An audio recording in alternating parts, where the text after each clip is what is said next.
may binengbang itong si Lacson eh.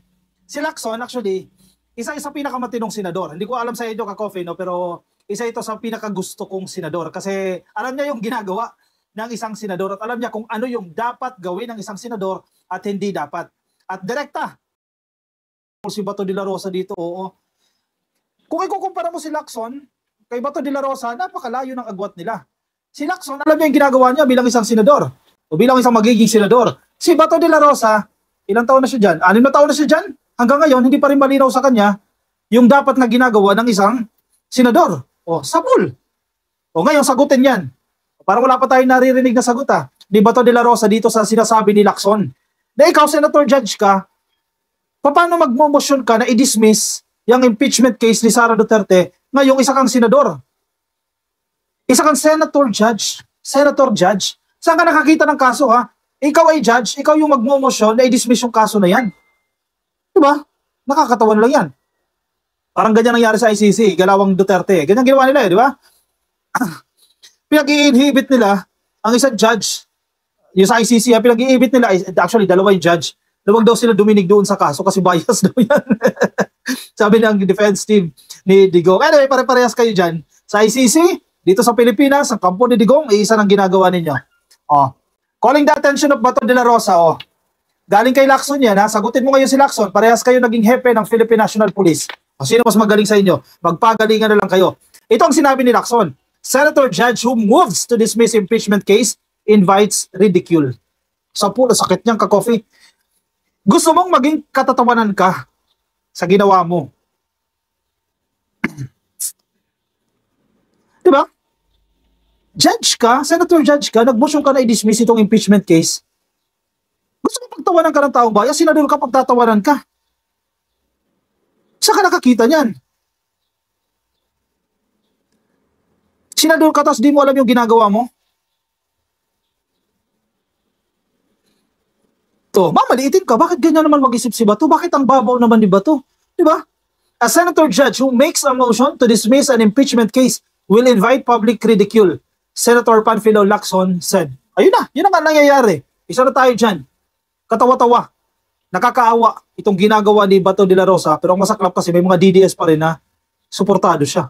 Anyway, Lacson, sa kanyang interview po, nitong linggo lang, said a senator judge cannot just move to dismiss an impeachment case that the Senate as an impeachment court is going to try.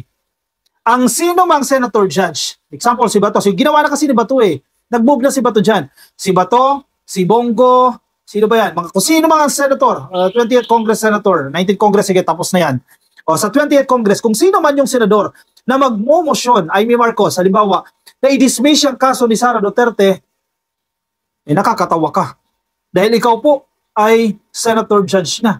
Ngayon po ay impeachment court na yan. Ano ka, kakampi ka ni Sara Duterte? Nasaan yung fairness dyan? Judge ka nga eh. Tapos kumampi ka na doon kay Sara. Sabi ni Lacson, maliwanag ako doon. Maliwanag ha, walang doubt ha, maliwanag ako doon. Hindi pwedeng mag-move to dismiss ang isang senator judge kasi wes kami. Huwes sila. Hindi lang sa mali. Malinaw na malinaw to ha. Unang-una, yan po ay mali, improper, and inappropriate at katawa-tawa. Ang dami, grabe mag-describe tong si Lacson. Oh. Bato de la Rosa, dinidescribe ka. Ang ginawa mo ay mali, ang ginawa mo ay improper o hindi tama, inappropriate, hindi angkop, at katawa-tawa. Kasi judge ka. O, paano mo sasagutin ngayon yan?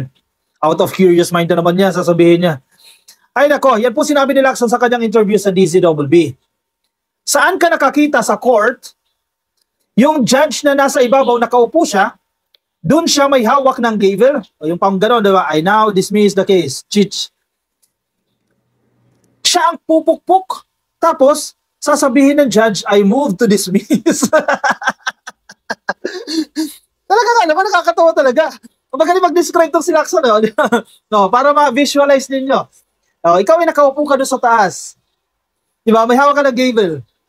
Ang tawag, gavel, ano matawag sa Tagalog niyan? Basta yung pampukpok. Diba?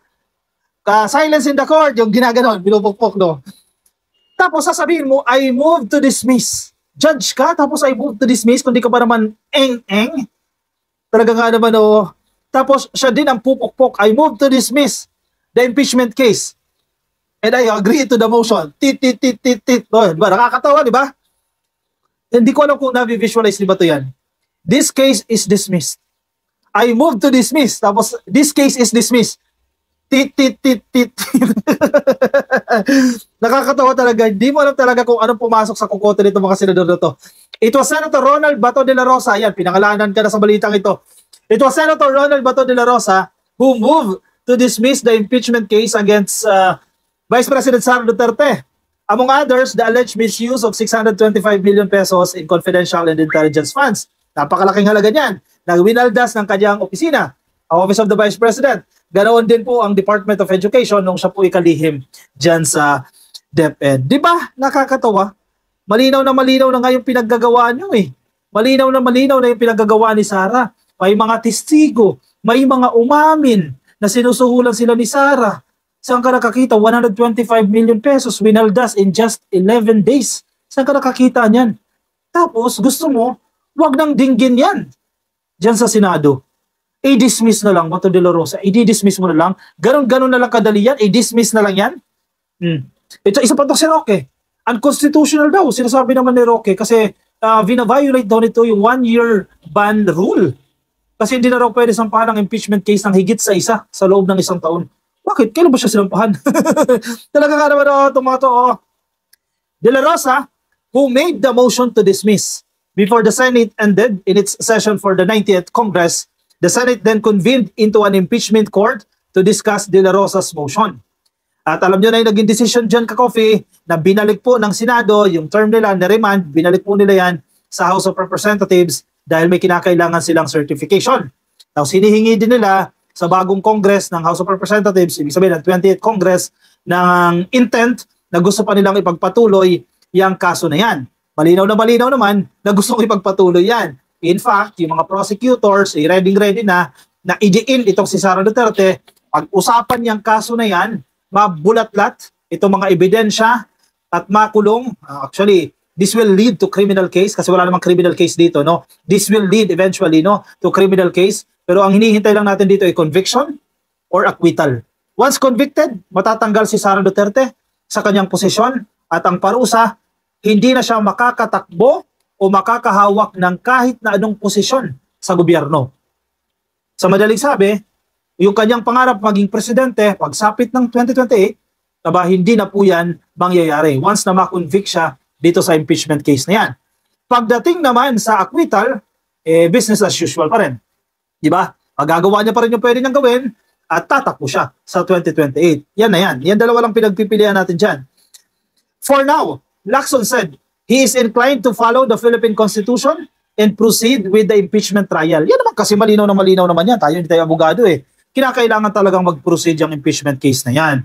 Diba? Yun ang pinapanindigan dito ni Lacson. In fairness, no? Sumusunod sa konstitusyon. Kasi kung hindi tayo susunod sa konstitusyon, kalat-kalat tayo. May kanya-kanya tayong interpretasyon. Isa lang naman yung ating pinagbabatayan ng ating konstitusyon. Diba? Initially sundin natin ang saligang batas kasi plain and simple. Try and decide. Very good si Lacson dyan ha. Try and decide. Litisin at magdesisyon.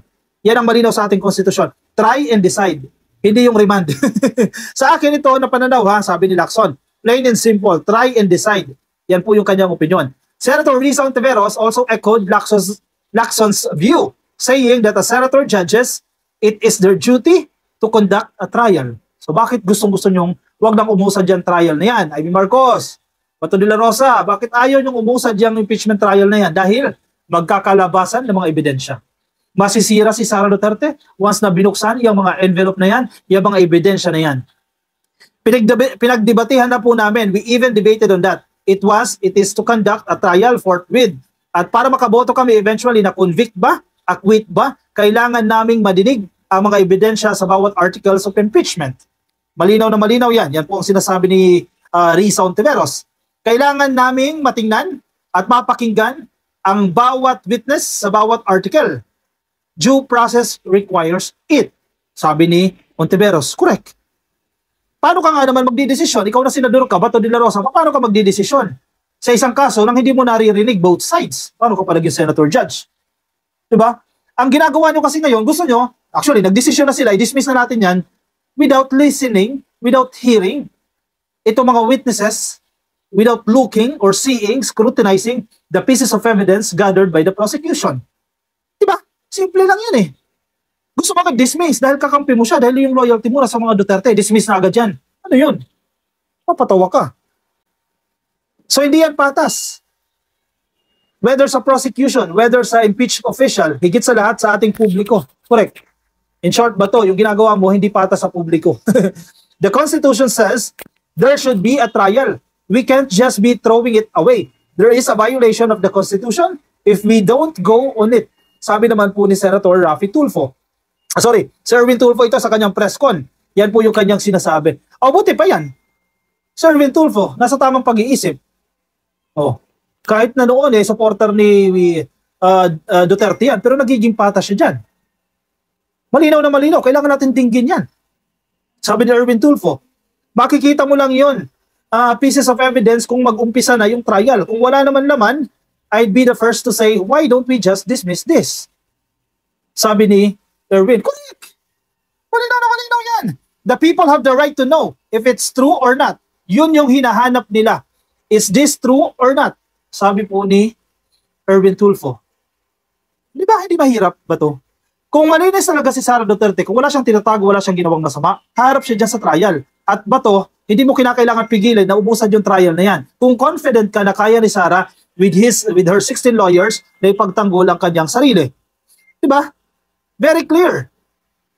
Pero bakit ilag na ilag kayo? Bakit ayaw niyong humantong sa impeachment case? Ito namang si Roque, isang pugante, nag-iingay na naman. Ano sinasabi niya? VP Sara trial unconstitutional at invalid sa 20th Congress. Sabi ni Roque. Magpakita ka na lang dito, Roque. Sabihin mo na invalid yung warrant of arrest mo. Yan. Atupagin mo yan. Asikasuhin mo yung existing warrant of arrest mo na inisyo ng Angeles Court. Di ba? Yan ang atupagin mo. Yung impeachment case si Sara Duterte. Runong-runungan ka na naman dyan. Yan daw po ay unconstitutional at invalid. No? Pati yung warrant of arrest mo, invalid. Ayaw mo asikasuhin yung sarili mo. Former presidential spokesperson and lawyer, Attorney Harry Roque, on Sunday, June 29, said the impeachment case against Vice President Sara Duterte is both unconstitutional and procedurally defective, urging the Senate to dismiss the complaint outright. Kapal na mukha. Nagpapatawa ka ba, sir? Oy, Senado! Agad-agad, i-dismiss mo yung impeachment case ni Sara Duterte. Dahil yan ay unconstitutional, dahil yan illegal. Sabi ni Roque, oy, sir, sikasuhin mo yung kaso mo.